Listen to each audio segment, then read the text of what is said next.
Welcome to still India. मैं धर्मांग मिश्रा आप सभी का स्टिल इंडिया चैनल पर स्वागत करता हूं। दोस्तों, आज हम अध्ययन करेंगे परागण के बारे में अध्ययन करेंगे, जो पॉलिनेशन। बहुत से बच्चों का ये मांग था कि सर कुछ हाई स्कूल इंटरमीडिएट जो कोर्स है उससे संबंधित कुछ वीडियो बनाएं, तो इसीलिए आज हम एक महत्वपूर्ण टॉपिक को लेके आए हैं जो है हमारा परागण। और इससे प्रश्न हर साल हाई स्कूल व इंटरमीडिएट दोनों की परीक्षाओं में प्रश्न यहाँ से बनते हैं। तो चलिए शुरू करते हैं वीडियो को। देखते हैं कि परागण है क्या। तो सबसे पहले हम क्या करते हैं, पहले पुष्प के भाग के बारे में समझ लेते हैं। पुष्प को जब हम अच्छे से समझ जाएंगे, उसके भाग के बारे में समझ जाएंगे, तो हमको इस आसानी से परागण समझ में आ जाएगा। सबसे पहले हम देखते हैं पुष्प के कुछ भागों के बारे में। तो ये पुष्प के नीचे से अगर जो इसका हम अध्ययन करें, तो ये जो सबसे जो भाग होता है जिससे पुष्प पौधे से जुड़ा होता है, इसको पुष्प वृंत कहते हैं। जो एक समझिए कि डंठल नुमा होता है, जिससे कि वो एक पौधे से मतलब वो पुष्प जुड़ा होता है। उसके ऊपर एक छोटा सा स्थान है जिसके ऊपर पौधा मतलब पुष्प जो होता है वो जुड़ा होता है, तो इसको कहते हैं पुष्पासन। पुष्पासन ऐसे आप इसको जोड़ सकते हैं, आसन। आसन मतलब जहां पे बैठने वाला हो, और पुष्प जो होता है वो पुष्प होता है। तो पुष्प मतलब फूल, फूल जहां पे जुड़ा हुआ हो उसको पुष्पासन। थोड़ा उसके ऊपर और चले तो हम देखते हैं बाह्य दल, जिसके अंदर आप कभी देखे होंगे फूल को कि वो क्या होती है, उसकी कली पूरी ऐसे कवर होती है, पूरी ढकी होती है। तो वही जब वो जो खुलता है वो बाह्य दल कहलाता है, मतलब बाहर का दल होता है। वो जब खुलता है तो उसके खुलने के पश्चात फिर उसमें से पुष्प निकलता है। अब उसके बाद क्या होता है, दल। जब पंखुड़ियां, फूल की पुष्प की जो पंखुड़ियां होती खुलती है चारों तरफ जो होती है, वो दल कहलाता है। अब पुष्प के अंदर हम जब अध्ययन करते हैं तो ये एक सीधा सा भाग जो होता है निकला रहता है, इसको वर्तिकाग्र कहते हैं। और ये जो वर्तिकाग्र है ये पाइप नुमा आकृति होती है जिसके ऊपर स्थित होता है, तो ये जो पाइप होती है इसको वर्तिका कहते हैं। और बाहर के जो भाग होते हैं पंखुड़ियां जिसको कहते हैं वो दल कहलाता है। सबसे नीचे पुष्प के भाग में आते हैं तो एक छोटा सा गोल आकृति होता है जिसको अंडाशय कहते हैं। अंडाशय में अंडाणु होता है, अंडाशय में अंडाणु रहते हैं, ये बाह्यदल। और आपका ये जो बगल साइड में जो छोटे छोटे और लगे होते हैं उसके ऊपर देखेंगे, इसको तंतु या पुतंतु कहते हैं। इसके ऊपर का ये जो भाग होता है छोटा सा ये भाग है, ये आपका परागकोश कहलाता है। परागकोश आपको बता दें, जो परागकोश होती है वो कुछ इस प्रकार की संरचना है। अब ये परागकोश का मतलब क्या होता है कि इस परागकोश में परागकण भरे होते हैं, ये ऐसे परागकोश।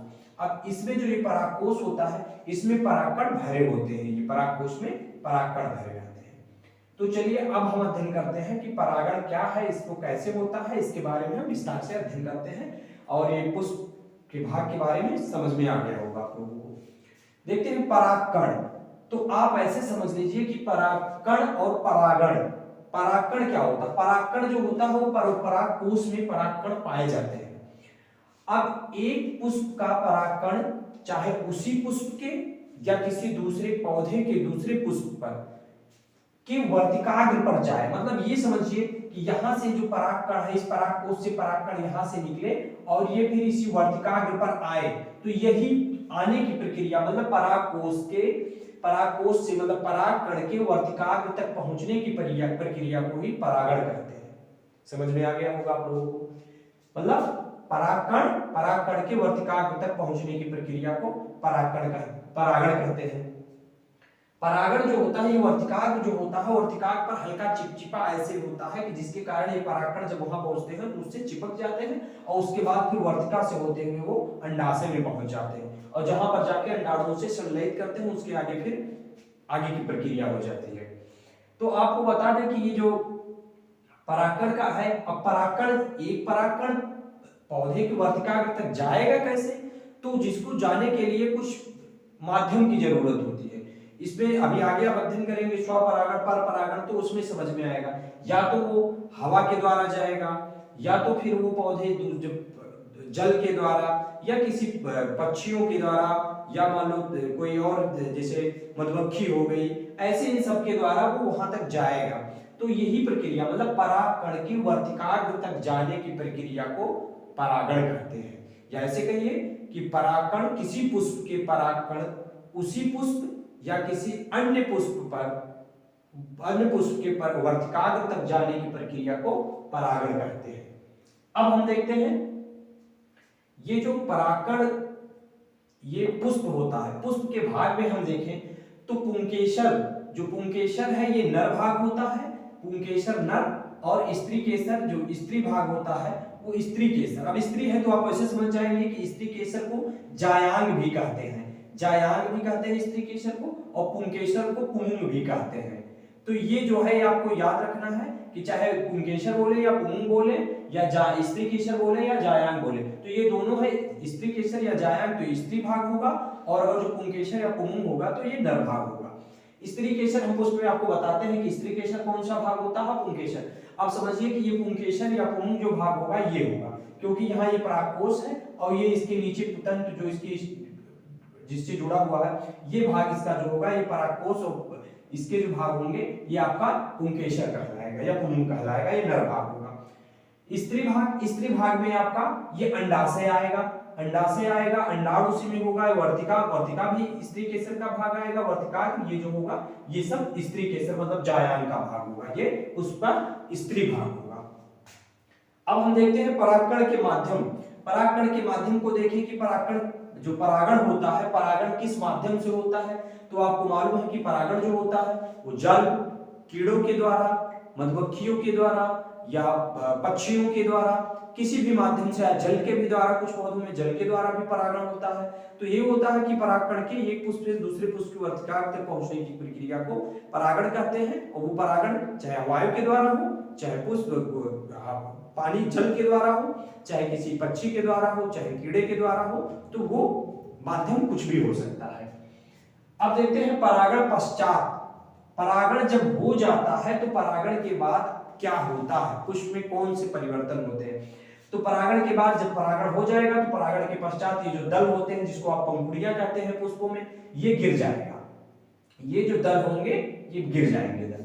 और ये जो बाह्य दल होते हैं जिसके अंदर से पूरा कवर होता है ये या तो गिर जाएगा या तो चिरलंग, मतलब वो हमेशा हमेशा के लिए फल के साथ लगा रहेगा। जैसे कुछ फल में आप देखेंगे कि ये हमेशा, जैसे आप टमाटर को देखेंगे तो टमाटर का फल तोड़ लेंगे, निकल जाएगा, फल हो जाएगा, फिर भी उसके साथ वो जुड़ा रहता है। तो कुछ में ये भी गिर जाता है, कुछ में ये लगा रहता है हमेशा हमेशा के लिए। तो परागण पश्चात अब हम देखते हैं परागण के प्रकार।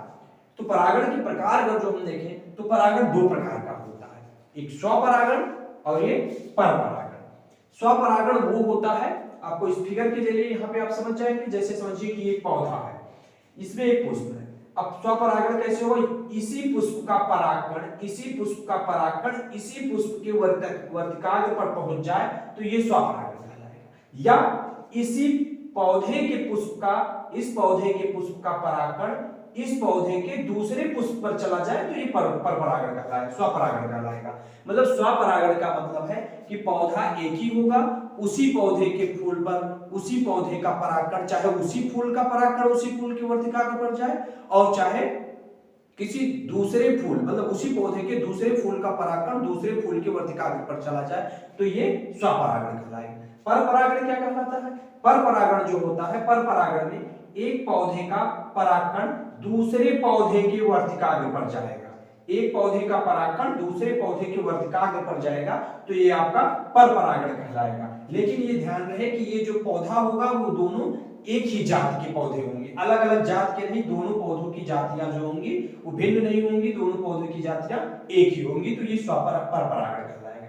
अब आपके समझ में आ गया होगा कि स्वपरागण का मतलब कि उसी पौधे का परागकण उसी पौधे के किसी अन्य फूल पर या उसी फूल का परागकण उसी फूल के वर्तिकाग्र पर चला जाए तो स्वपरागण। और अगर जो पौधा अलग अलग हो गया तो समझिए ये परपरागण हो गया। मतलब समझिए कि एक पौधे का परागकण एक पौधे के पुष्प का परागकण दूसरे पौधे के पुष्प के वर्तिकाग्र पे जा रहा है तो ये परपरागण हो जाएगा। अब हम चलिए अध्ययन करते हैं कि जो स्वपरागण होता है, स्वपरागण से क्या लाभ होता है, स्वपरागण से क्या लाभ होता है, क्या हानियां होती है, दोनों को हम देखते हैं।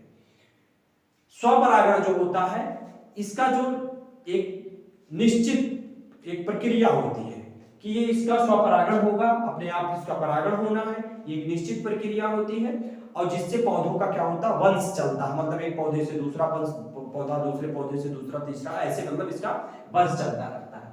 इसमें क्या होता है, परागण के लिए ये जैसे एक पुष्प का परागण है तो वो दूसरे पुष्प पर निर्भर नहीं रहता, क्योंकि उसी पुष्प का परागण उसी पुष्प पर आना है, या उसी पौधे का के किसी अन्य पुष्प का परागण उसी पौधे के किसी अन्य पुष्प पर आना है, तो वो परागण के लिए या परागण आने के लिए किसी दूसरे पौधे पर निर्भर नहीं रहता, वो अपने ही पुष्प पर निर्भर रहता है, वहां से उसका परागण हो जाता है।